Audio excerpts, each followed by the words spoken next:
Did you know that not every country's citizens are allowed to choose their leader? Democracy gives us this right to unequivocally choose someone to represent our strength and humanity. Voter turnout in the United States is low and corruption is high.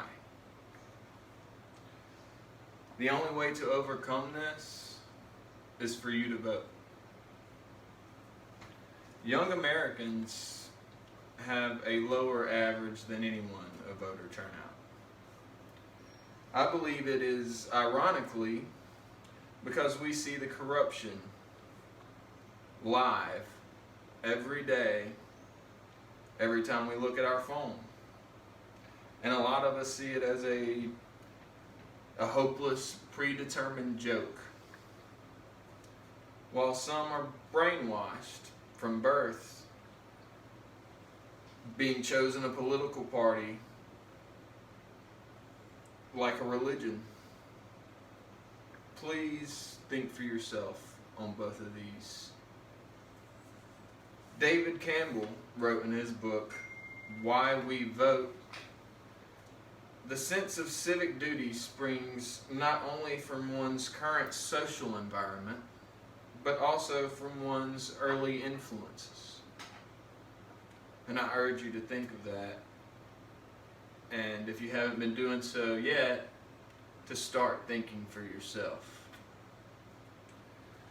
Voting lets you choose what is right for your country and your community. In order to do this accurately, you need to research your candidates. Look at their platforms and align them with your own views and ideals. And do your civic duty and go out and vote for them.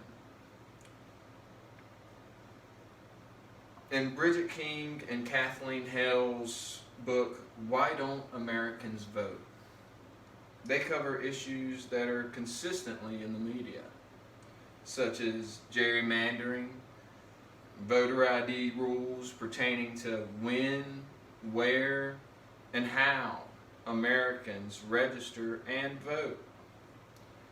But it also goes beyond the obvious to consider issues that are often overlooked, such as civil education and engagement, citizen apathy, and political alienation. I urge you to research these dilemmas and decide for yourself, which you should always do with anything, but especially this, the choosing of the leader of our country. Be a part of the change for the better. I hope young Americans start to vote so we can get rid of the corruption and stop our democracy from collapsing. Bigger voter turnout means a clearer democratic choice of our leaders.